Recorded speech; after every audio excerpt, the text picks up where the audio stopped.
There we go. I gotta get used to doing that still. Okay, that's better. All right. So, oh, and apologies again for my eye. It is still a little droopy. The allergies, like when they'll hit me, they'll really mess up, like my tear ducts and stuff. And this one keeps getting like those little hard crusties, you know. Anyway, I'm not really get into all that. It's kind of gross. I'll be okay. Anyway, I'll say that in my cough. So we're gonna get back to work on Godfrey here in just a second. It's a really nice mom. Big. It's big. It's very big. Still trying to track down the hand. Hopefully, I'm gonna make these kids clean out the car completely with like the vacuum cleaner and everything. So hopefully they'll be able to figure out what's going on in the car, and if it's in there, it will definitely turn up because they'll. And if not, then we're just gonna go ahead and I think we're gonna be able to print one off. Hopefully, we're trying to get in contact with the seller and see if maybe it didn't get shipped or something. So, because I didn't see it, but I also didn't take everything out of the box until like later, so it could have gotten bounced out in the car maybe. There's just no telling. Either way, we're gonna get his arm fixed. It's just the hand, and it's not a big deal. Most of it's plated in armor, so armor is actually super easy to sculpt because it's something that's man-made. It's like by hand. People are harder to sculpt because there's so much variation in it, and there's so much going on. Same thing with like animals and stuff like that. But like a machine, like you're trying to make a car, sculpting a car is a whole lot easier than like sculpting a dog, to make it look like a car. So anyway, there's all that. At least that's my opinion. I'm sure that some people would disagree with me. I'm sure some people find sculpting a dog easier than sculpting a car. I don't. I definitely feel like sculpting man-made stuff is way easier than sculpting things that are man-made. Also, before I turn on the music, we're going to go on vacation. So, I should have probably mentioned that. Golly, it looks so bad. I probably should have mentioned that before today, but it's on my mind today because we're going to leave. So anyway, I will be back next week. It'll be either Wednesday or Thursday. Kind of depends on like when we get back, and also depends on how I'm feeling when we get back. So Thursday at the very latest. But we're gonna have some fun. We're gonna go down to Six Flags and take the kids to go act a fool. So that's good times. It's the way it ought to be, right? And kids should get to act a fool. If they don't, then you did something untoward, I suppose. All right, so let's shrink me down. I'm still kind of getting everything lined back up here so that it's all right. All right, so now, anyway, we have the torso. Let's start the music and let's get started on painting some stuff. Ooh, that's loud. It's also a little early for me. Like I wake up very slowly on certain days. And Friday is usually like my rest day. And well, one of the boys had camp here in the lovely city of Choctaw where we live. So I've I had to get up and take him. So I've been up a little bit longer than I normally would be, but I also didn't get to rest as much. So, you know, you got that catch-22 thing kind of going on. Ooh, I don't know why I pulled out that little brush. We don't need that. So we are gonna go ahead and use lead Belcher on this chainmail. But I was thinking last night, and one of the things I think I want to do is I want to make the underneath the same color as this. Let's get this reset.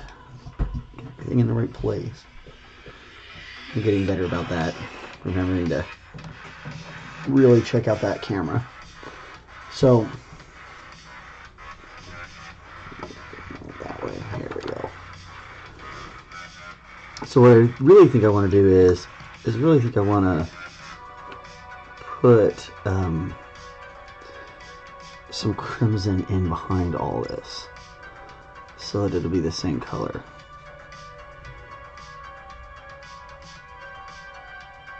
Because we're also going to we'll put a black wash on top of it, but it won't completely cover it all up. And so I kind of like the idea of this red hue being behind it. We're probably going to come back to that and put that black wash in later today. Depends on how fast all this dries, of course.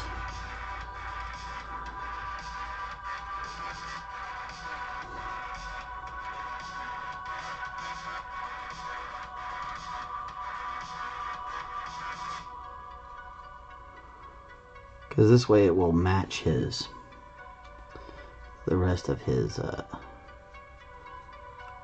mailed skirt here. And it just gets this that little bit more, a little extra color variations.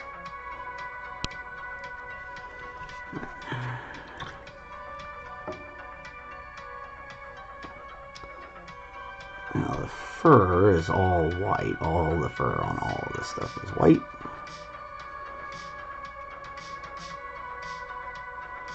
Again, we want to get down on the inside.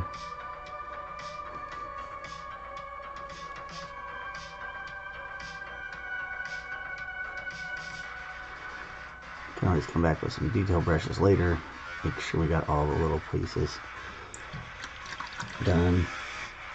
But for right now, we just want to get a base coat down. Nice thin base coat. We're definitely going to add some other colors to this. We don't want it so thin that it doesn't look white, of course, but it is definitely always better to go light on your thin on your coats. I think I say that all the time. I should say that all the time, though. It's very important.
Oh yeah. It's a whole lot of white.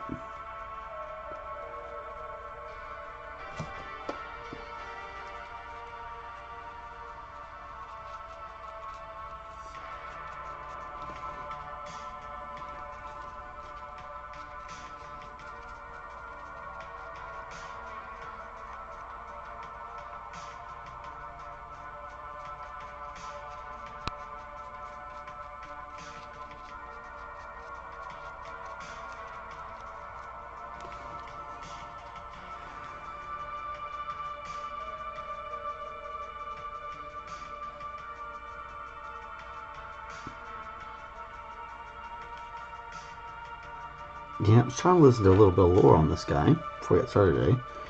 Didn't get very far, but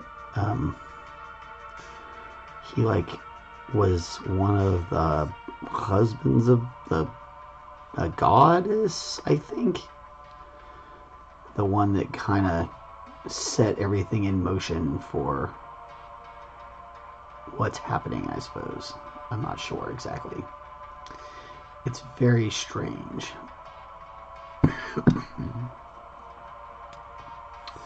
But he's a general.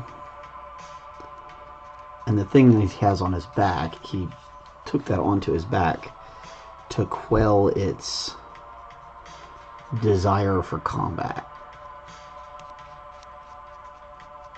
It was pretty interesting.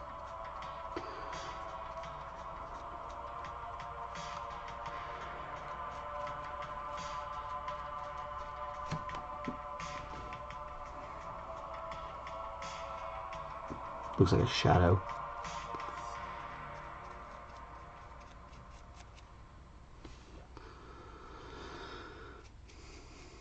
Between the gray and the white.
We'll definitely be coming back to touch up all of our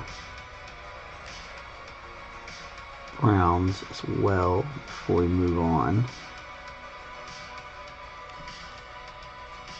Kind of stops making sense back here. You can see where it doesn't matter because it's all in the back, so it's going to be fine.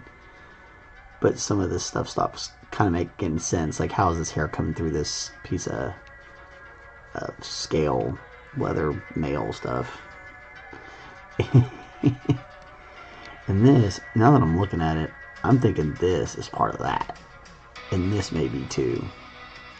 Which is fine. We should still be able to come through here and throw in the gold. But it might not be. It's really hard to tell what's going on there. But typically, these pieces of armor split like that. And right here, this looks like gilding. But it also looks like leather, or maybe leather stamping. So, I don't know.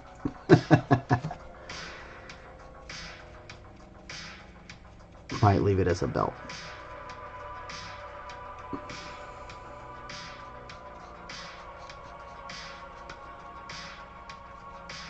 You would definitely think Homie would have some sort of belt. And he's got a sash piece here, so... some things are tied into it. Something. Such a strange subject.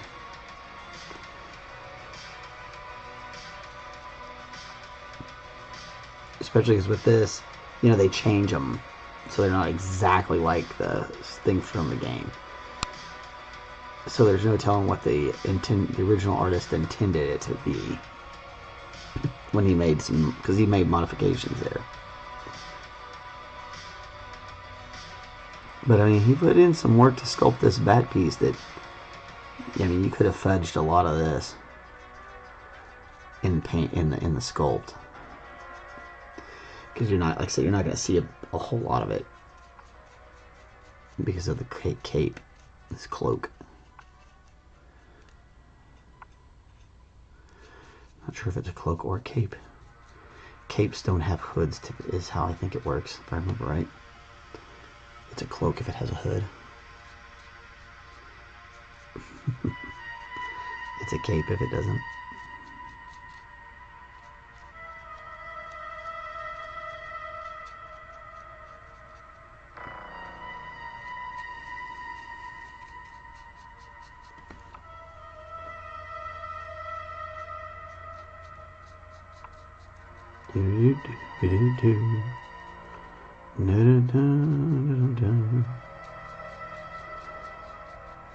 So, yeah, gonna go down to Six Flags, ride some roller coasters, act a fool, come back.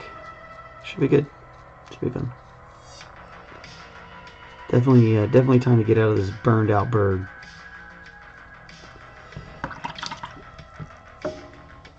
Every now and again, you gotta go somewhere else for a little while, you know. It doesn't, it doesn't even have to be like a long time. You just go away for a little while. You don't even have to go far. Sometimes you can like do like you know, just on the other side of the state and spend 2 days, and it's just like magic. Just it's good. I think, I don't know, maybe it's just perspective. Maybe you get that change of perspective, and you just need that little bit of, oh, okay, and then you go back to whatever you're doing. It's very helpful for a lot of different things. Yeah, especially if you're getting melancholy or I don't know, whatever.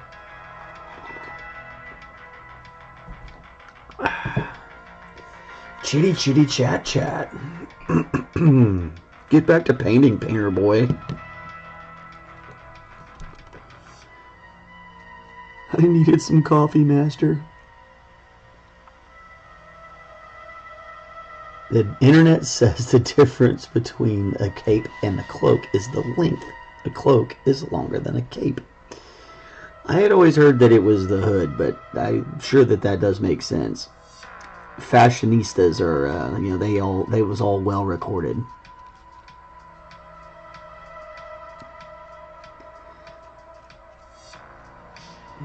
There were like laws and stuff, like what you could wear in front of people. I know that, between like cloaks and capes, and I think cloaks were meant for like traveling, or capes were meant for like going around town. Because, you know, all that stuff has like a purpose. There's a reason for everything. They didn't just wear them to wear them.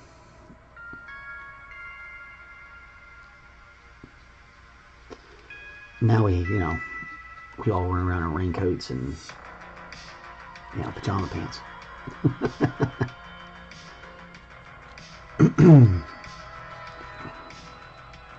Or me cruising around in my robe. If it's too early in the morning, you might find me, you might catch me running around in my robe.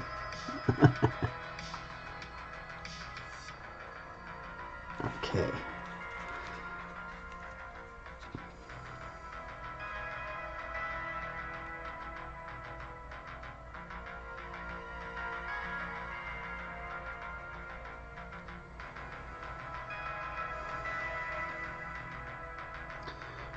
Objective is just to be in real gently. We don't necessarily need to be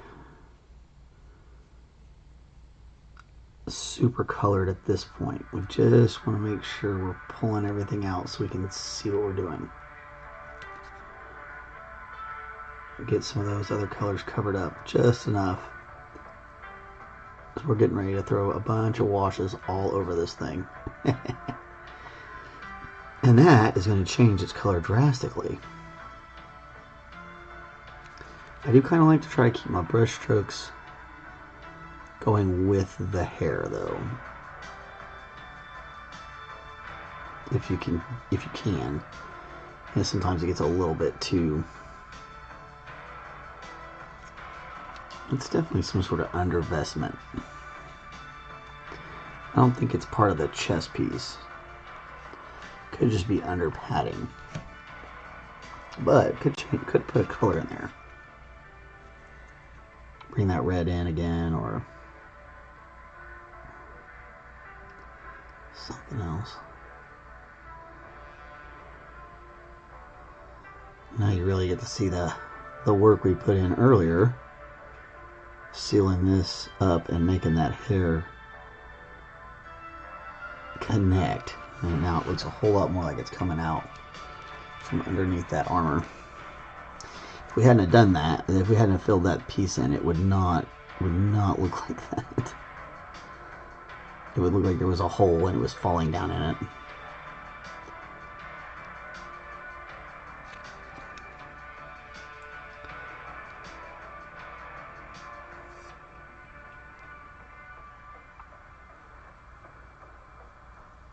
Oh, out of frame again. Ooh.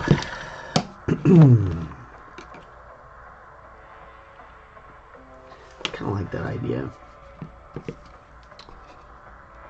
Oh, it's not too big.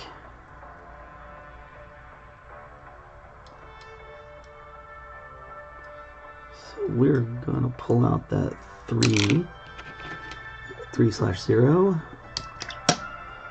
That's the guy right here.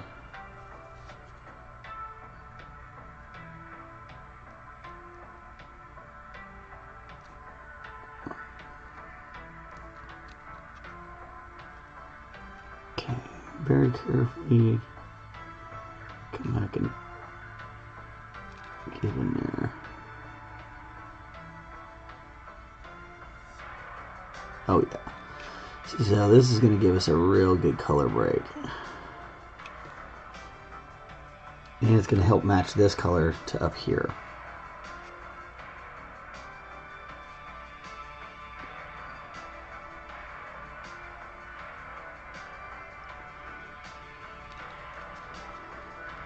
And it's going to let us fix anything. We may have gotten some of that white hair on that, or white fur on the, where we don't want it. Also help us find all these edges of this white hair that maybe we didn't get.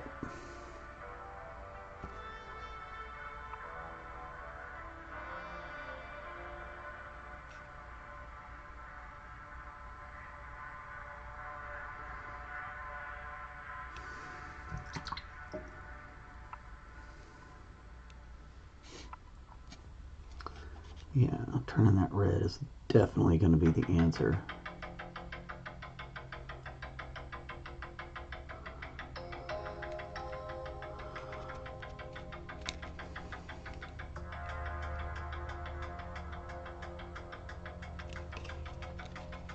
Oh yeah, I like it.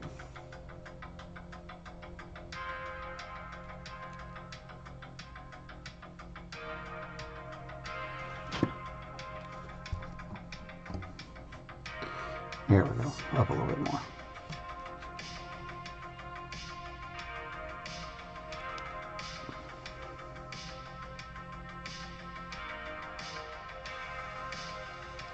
I feel like sometimes I have to hold it at different angles when my eye is messed up to be able to see it.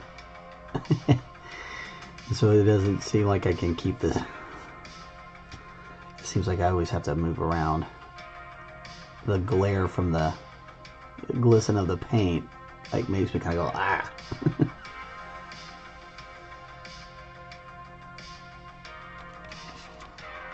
Oh yeah. See, so that's a classic color break is what we've done here. Color breaking is really important in design. The idea is to trick people's eyes into following what your things through colors. And sometimes it's to break that the concentration of the viewer and to transition them into another thing to look at. And you see it a lot in like marketing for grocery aisles and things like that. They'll do that a lot. Because if you go down the cereal aisle, if all the boxes were, you know, orange next to each other, it would be hard for you to pick out, you know, which one you wanted necessarily. You know, and you might just grab a box and go, which is not what advertisers want. Marketing and advertising, they want you to buy the product that they're advertising. So one of the things they do is they make sure that their color breaks are good. It's why Coca-Cola is red and Pepsi is blue. That way you know which one you're grabbing. You won't find a lot of Coke products with a lot of blue colors on it. You won't find a lot of Pepsi products with a whole lot of red on it. That's why, like, sometimes you're not paying a whole lot of attention, or maybe you've drunkenly stumbled into a 24-hour store. You might accidentally grab RC instead of Pepsi. We do not condone drinking and stumbling into stores on this channel. I mean, maybe we do.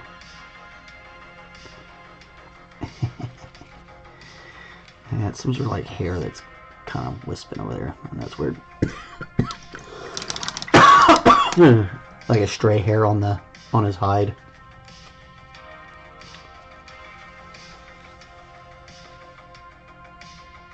With the red on there, that's alright. Keep the eye.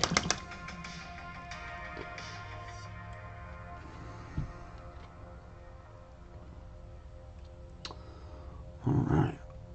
So it's time for some washes.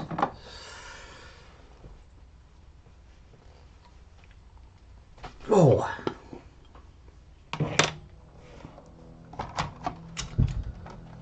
Well, hold on. I gotta do one thing first. Before I get out the stinky. Okay. Good morning, Sir McBeardsley. He says good morning to everybody, friends and buds alike. For those who cannot read the little prompter. Okay, so what was I doing? Oh yeah.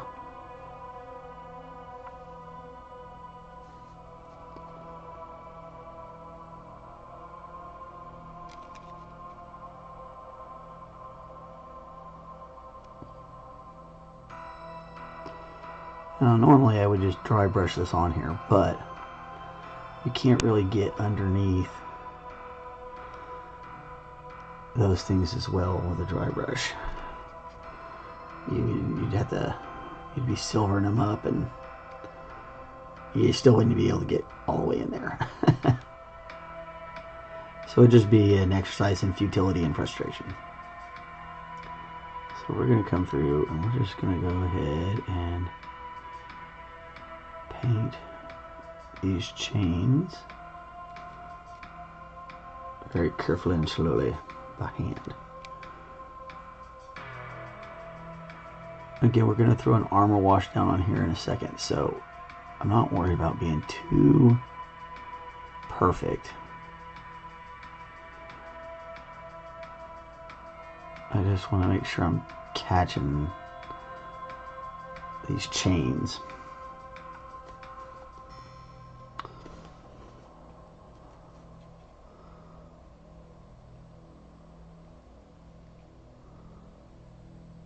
just a little bit of color in here.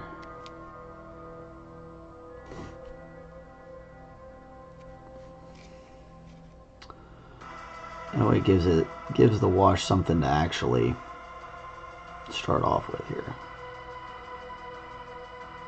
or to pop down past. You always kind of got to think of it in highlights and lowlights. So like the tops of these chains are definitely the highlights. And that doesn't mean that the low lighted stuff isn't going to have a metallic sheen to it. It just might not have as much. It also might be picking up more of the colors from underneath it, since we've got this red going on.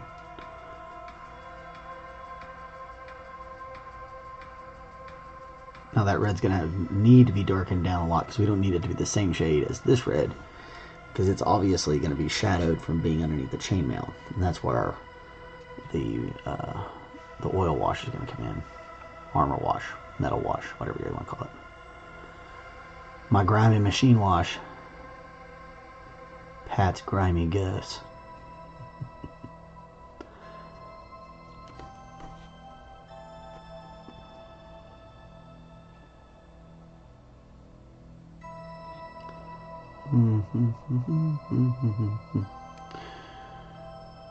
Just want to try to get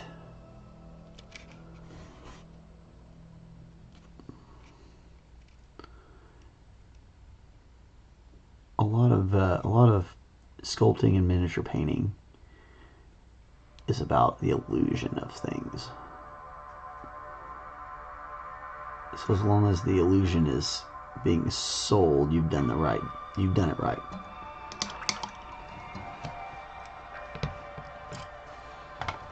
Okay.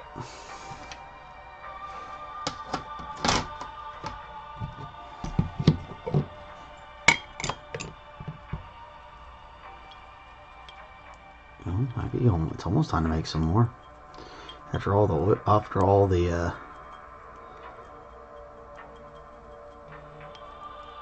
metal jobs we've been doing lately, I'm running low already. Alright, so for those of you who don't follow this show, or are new to the show, or whatever, this is a homemade kind of armor wash. Now this is supposed to be a little bit grimy. There's a way to make it to where it will leave your stuff a little bit more shiny, but I don't like my armor to be too shiny. And if I do, I'll usually come back and paint over the top of this wash and leave this to be in the insides. But this stuff works great for armor. It also works great for like machine parts, if you're doing like airplanes or cars or whatever. And what it is mineral spirits and black oil paint. The mineral spirits and the oil react together. The spirits thin it out a whole lot so it'll run into the cracks. And it also separates the pigments from the oil just a little bit so that it makes it look grimy. And you'll get this effect, which is awesome.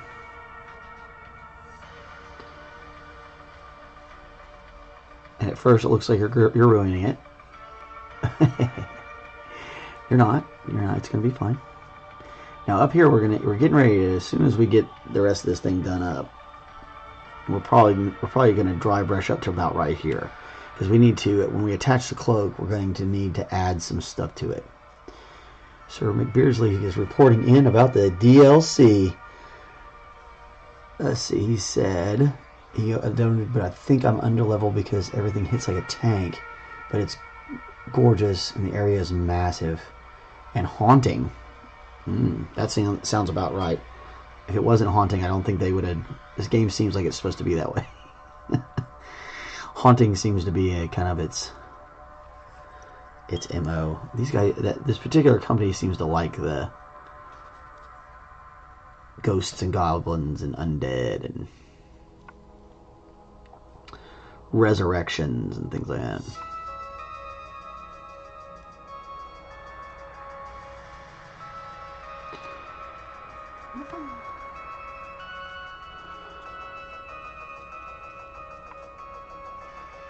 I know my son was talking about it on the way to the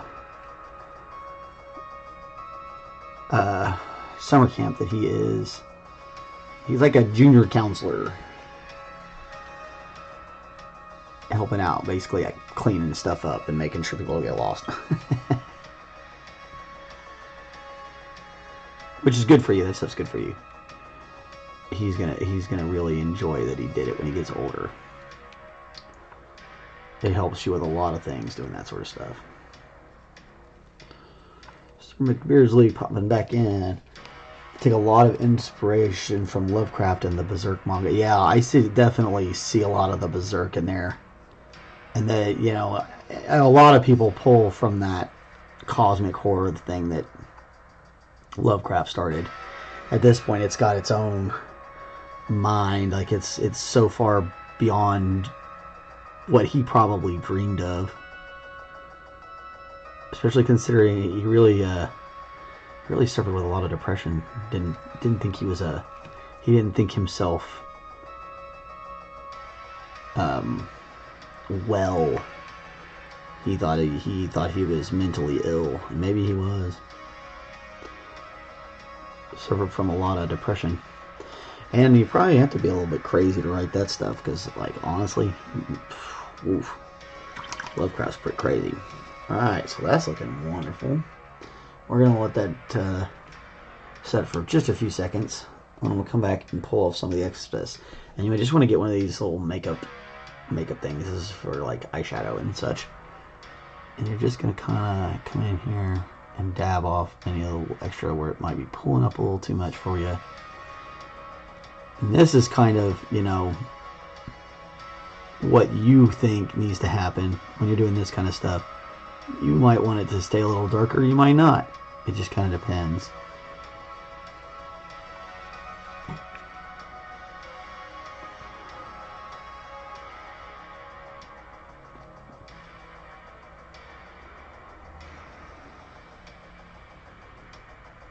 I've tried using Q-tips, but I will say that Q-tips leave fuzz, and I didn't like the fuzz being on there. The hunter symbol from Bloodborne is just the Berserk symbol, but altered. Yeah, that seems about. Yeah, it sounds. Yeah.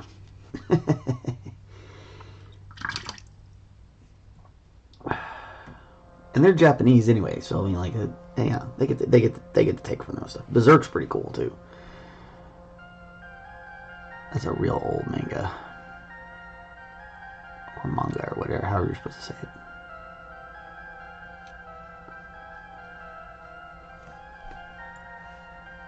All right, so here we really get to see how this is going to pull out these rings for us. But you can also see why we would want to have done this in layers the way we've been doing it, because now we're getting just a little bit of that red coming through, but it's definitely not going to be overbearing on any of this. Or maybe you want to just kind of come through real quick, catch some of that, some of those excess, because we're gonna gild that with just a little bit of golds later when we start working on the details of this monster.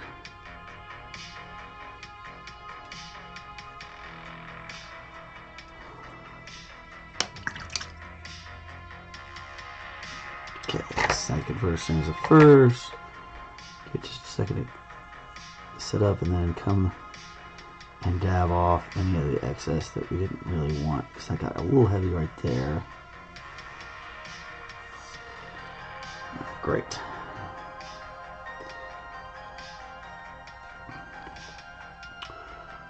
Now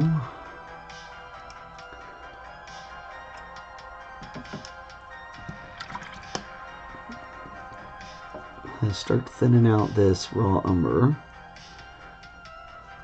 Make it pretty thin, kind of create a wash of that. And we'll start using that on all the rest of this stuff.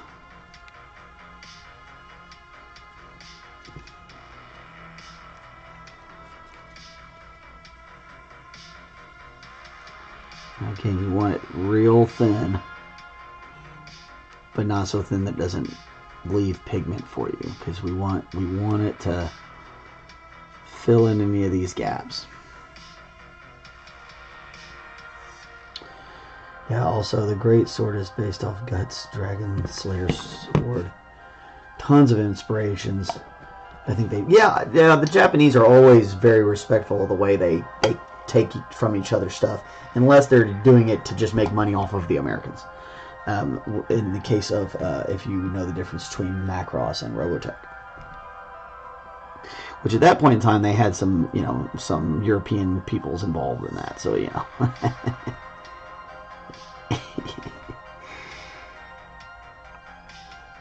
And it is a little bit different now. But yeah, no, the Japanese, especially if it's something that's very respected in their culture, they're typically not going to do anything untoward with it.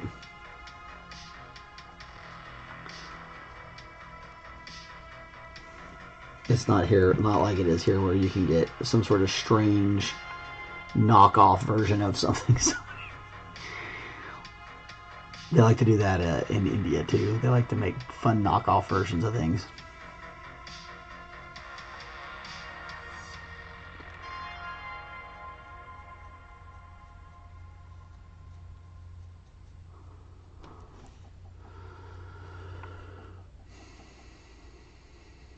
This part's always interesting to me.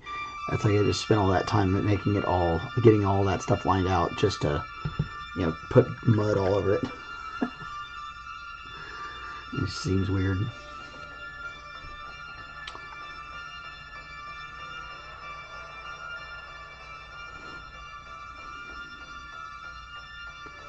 But it's so thin that the other color that's underneath it, it'll actually show through. And this stuff will just melt away into the recesses. And that is the idea. And then we come through and do all of our detail work on top of it.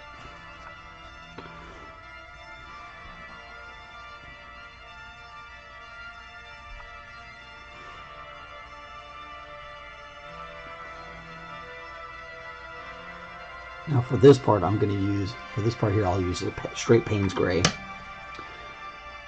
for that. Get us an even darker contrast in the brown.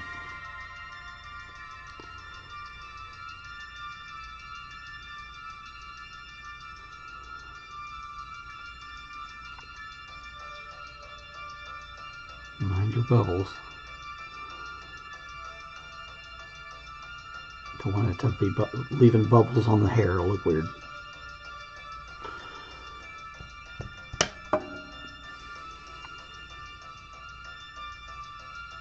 We might not get to those legs today.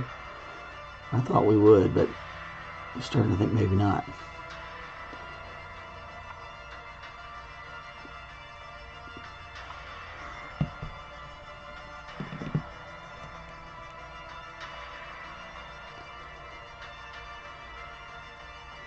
He's looking pretty outstanding though.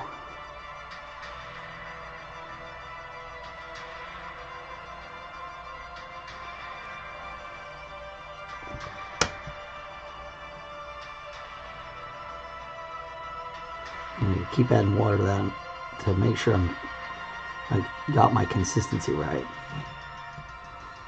So then I'm constantly mixing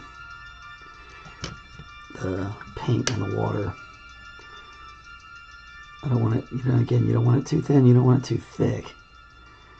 Because you want it to be able to run, but we do want it to be able to leave some color here.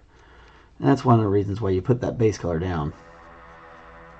It's because it will, when it runs, it will leave that color as the highlight.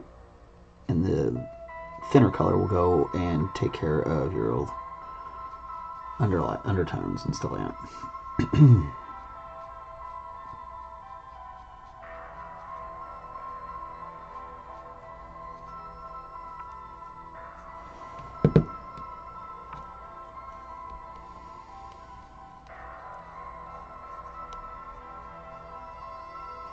And that's why we went with the burnt umber underneath a lot of that leather work instead of it being a raw umber. That way, when we put this raw umber on there, it will be the darker color. And you have to plan that sort of stuff out when you're putting together your palettes.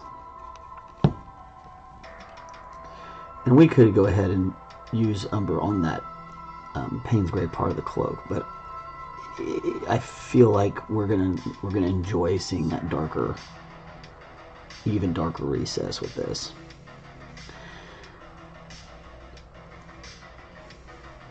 One of the ways you can tell you don't have enough paint in it is it's not gonna stick into the cracks the way you want it, or it starts to get that like water drying too quickly look. Water droplets when they dry on the windshield, you watch them dry. So as long as it's kind of holding in your cracks and giving you those definitions, then you've got the mix right.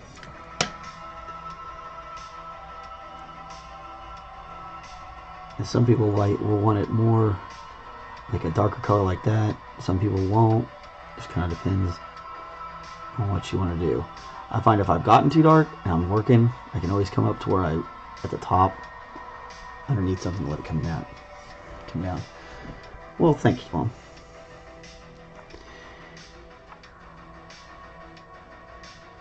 This is just like phase 2 of it. Like, we still got to come back. I'll have to come back and do a lot more touch-ups on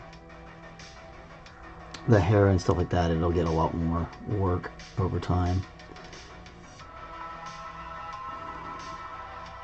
We might even have to do 2 rounds of the wash on the hair. Sometimes it doesn't, sometimes the white will come through too much. But we'll have to wait and see. That's just it has to dry. I kind of like that little bit of red on that hair. I'm going to leave it. Look like it's been maybe an old blood stain. Yeah, see, I have a little thin right here. So just come back in with a little bit heavier pigment and kind of work that through. Okay.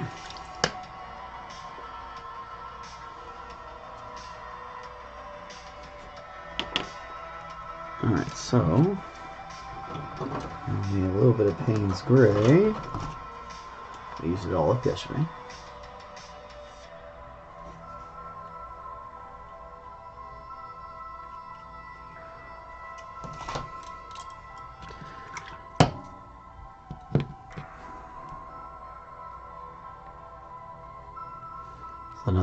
Another good use for this. Soak up this excess paint here as it drips off. There we go.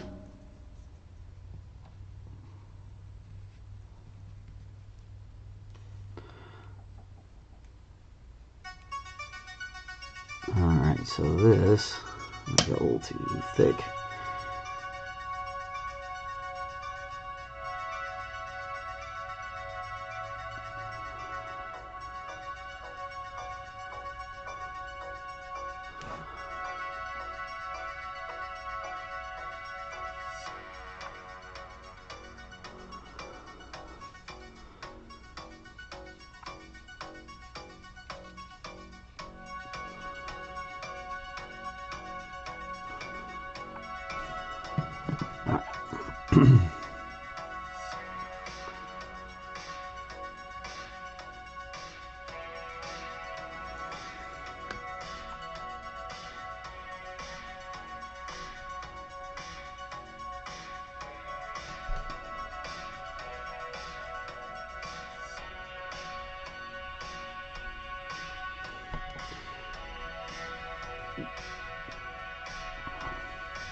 We'll come back later when all this stuff's dried up, and we will take care of all the little gilding here, and we'll do some dry brushing and stuff here to kind of lighten that stuff back up. And the rest of this Payne's gray here, just to kind of go ahead and finish what we were doing yesterday. So we've got plenty of excess umber to pull off there, and that happens, so you know.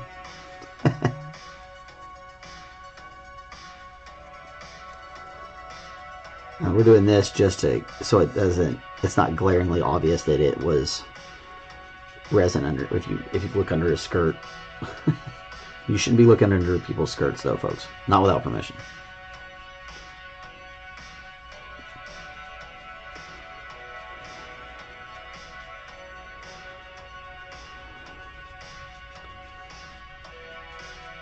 And it'll just be give it a nice dark color on the inside.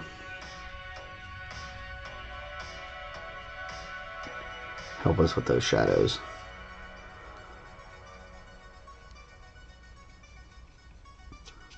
And then I like painting this stuff because you don't have to care. You just get it done. It's so fast. Boom, boom, boom, done.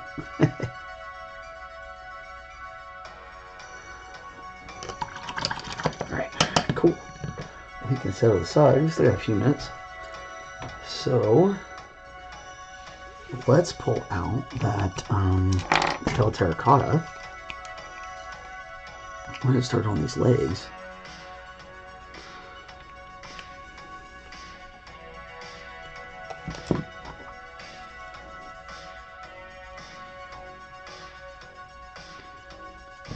That way we can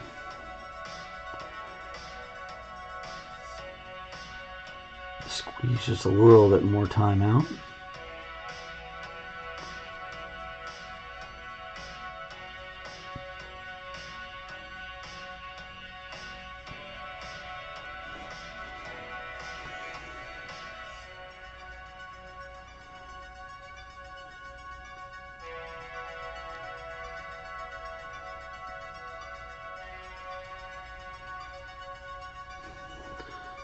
You can see those striations again from where the printer had an issue. And these parts were probably all printed at the same time, so they were probably, whatever the issue was, it affected all the parts. And you could probably go through and line them up and see how the build plate was put based on where these lines are on all the different things.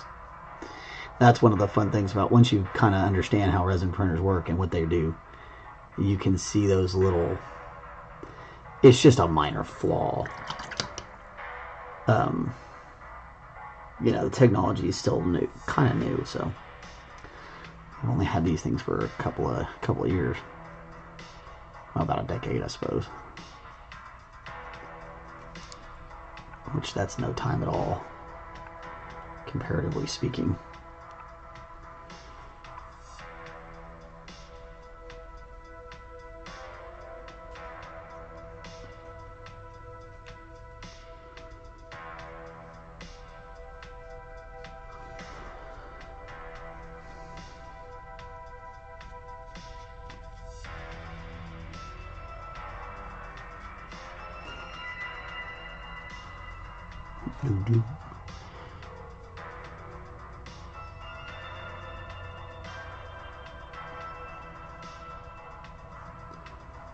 It's so funky. Like, I keep thinking that's a brush stroke. I know it's not, and like, so then my eyes readjust. I'm like, oh no, that's not. It's that funky piece. Got some sort of a cloth. This is all cloth. This would be leather, leather, leather, leather, maybe. I think it was leather in the thing we were looking at. And we'll be able to do a bronze here. The ropes, we'll make them rope color, you know, because ropes.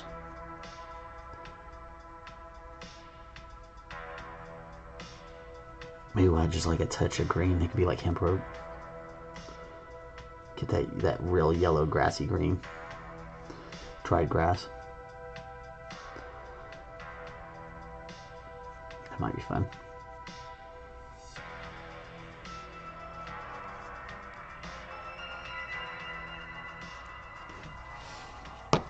There's one kneecap.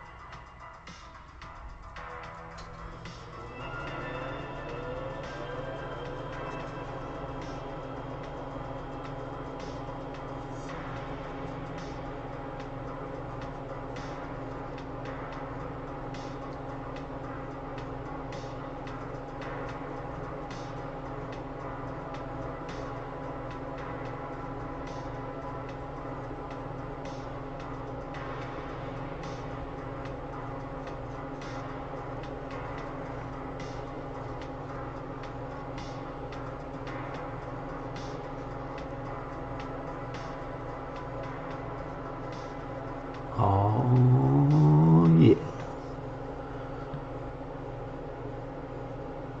Come along real quick.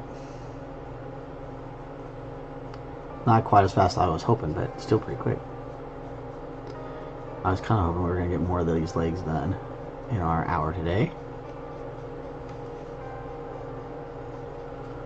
I don't know that we're going to.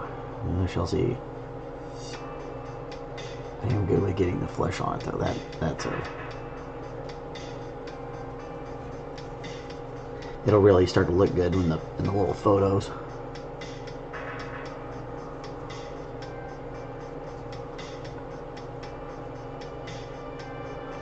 I'm not too worried about getting flesh color on my ropes. They're going to be a pretty light deal anyway. The thing you don't want to do is let it clump, because you need to make sure you have the details later on down the road.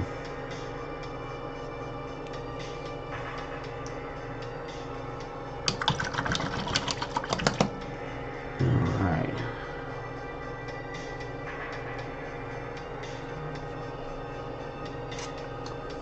I gotta decide what color to make those. We'll have to look that up. But, yeah. So, take a look. Take a look, see here.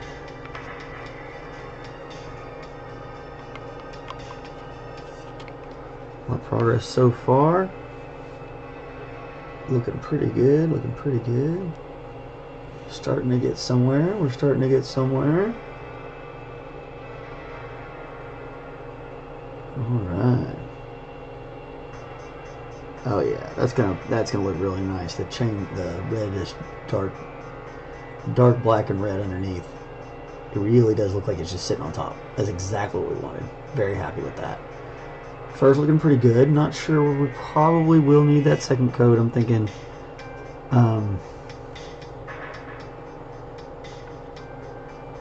what's that? Looks like a piece of bronze. That's weird. I wonder if that came out from inside the brush or something. Anywho, he's looking pretty good. We're gonna be back next week.